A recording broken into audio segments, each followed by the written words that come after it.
Assalamualaikum warahmatullahi wabarakatuh. Perkenalkan, nama saya Danang Prawito dari kelas 1A, NIM 2025-0009. Mata kuliah Teori Sejarah dan Pemikiran Hukum, dan saya akan mempresentasikan hukum dan moralitas dalam pemikiran Fuller.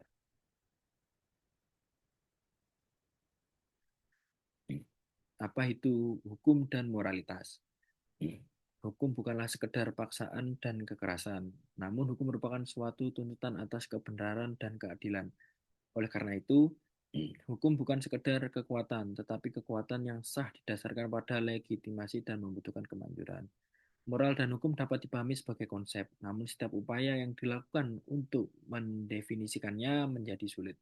Hukum berkaitan dengan hak dan kewajiban yang dilindungi dan ditegakkan oleh negara. Moral mengkategorikan perilaku manusia sebagai baik atau buruk, sehingga moral didasarkan pada tugas dan kewajiban moral. Kemudian pendapat Fuller tentang hukum dan moralitas. Lon Lovius Fuller merupakan seorang yang diagungkan sebagai penentang paling tegas terhadap positivisme hukum, khususnya terkait dengan keterkaitan antara hukum dan etika yang berpusat pada perspektif positivisme serta hukum alam. Fuller menolak gagasan mengenai pemisahan antara moral dengan hukum, layaknya pada ajaran yang dianut oleh positivisme hukum, terkhusus pada ajaran Hart. Sehingga Fuller berpendapat bahwa terdapat keterkaitan itu sebenarnya tidak bisa dipisahkan antara hukum dan moralitas. Dan apabila hukum tidak mencerminkan aspek moral, maka ia tidak layak disebut sebagai hukum. Fuller memberikan pencerahan atas beberapa sarjana yang memaknai kata hukum. Berikut perdebatan Fuller versus Hart. Dari pandangan hukum, hukum menurut Fuller harus memiliki moralitas internal, sedangkan menurut Hart, hukum dan moralitas harus dipisahkan secara analitis. Kemudian dari segi fokus, menurut Fuller, proses pembentukan hukum. Menurut Hart, analisis konsep hukum. Kemudian kritik Fuller terhadap Hart, hukum tanpa moral tidak akan memiliki legitimasi sosial. Menurut kritik Hart terhadap Fuller, Fuller mencerminkan antara keefektifan dan moralitas hukum.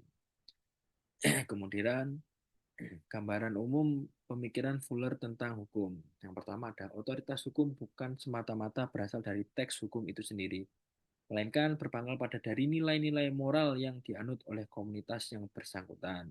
Yang kedua ada hukum memiliki tujuan yang jelas. Dan yang ketiga, fungsi hukum adalah untuk menciptakan suasana di mana orang-orang yang dapat saling berkomunikasi dan berkolaborasi.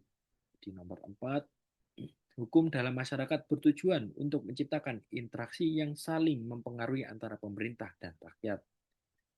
Nomor 5, fungsi hukum dapat terwujud apabila hukum sesuai dengan standar etika eksternal serta etika internal hukum.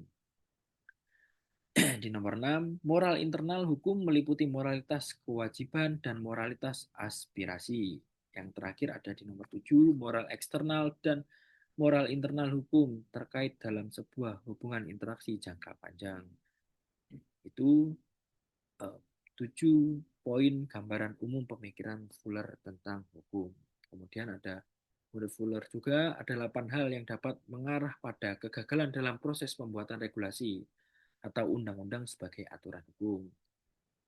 Di nomor yang pertama ada kegagalan untuk mencapai aturan yang semua masalah harus diputuskan secara ad hoc atau tidak ada aturan hukum yang pasti. Yang nomor 2 ada kegagalan untuk mengumumkan atau setidaknya memberikan kepada individu yang terpengaruh atas ketentuan yang seharusnya diikuti. Kemudian nomor 3, penyalahgunaan hukum yang berlaku surut yang tidak hanya dapat mempengaruhi keputusan tetapi juga merusak keaslian aturan yang berlaku di masa depan. Kemudian menurut Fuller nomor 4, kegagalan dalam merumuskan aturan yang jelas dan mudah dipahami. Selanjutnya ada pemberlakuan aturan yang kontrafiktif di nomor 5. Dan nomor 6, aturan yang mewajibkan perilaku di luar batas kewenangan yang dimiliki. Di Di nomor 7 ada memperkenalkan perubahan aturan yang terlalu sering diubah dapat membuat subjek kesulitan untuk mengarahkan tindakannya. Dan nomor terakhir, menurut Fuller, hal yang dapat mengarah pada kegagalan dalam proses pembuatan regulasi, ada kegagalan kongruensi antara aturan yang diumumkan dan tindak administrasi. Kemudian ada implikasi pemikiran Fuller. Yang pertama ada menjadi dasar bagi pendekatan moral prosedural dalam hukum modern. Yang kedua ada mempengaruhi konsep rule of law dan good governance. Yang ketiga ada relevan dalam konteks negara hukum demokratis, di mana keadilan tidak hanya bersifat formal tetapi juga substantif. Yang terakhir, dalam praktik di Indonesia, pemikiran Fuller dapat digunakan untuk yang pertama ada menilai kualitas peraturan perundang-undangan, yang kedua ada mendorong transparansi, kejelasan, dan konsistensi hukum. Menurut Fuller, hukum merupakan perbuatan timbal balik antara negara dan warga negara sehubungan dengan ketaatan pada aturan hukum. Dan itulah sedikit yang saya bisa paparkan terkait pemahaman teori dari Fuller dan ada kurang lebihnya, mohon maaf. Terima kasih perhatiannya. Wassalamualaikum warahmatullahi wabarakatuh.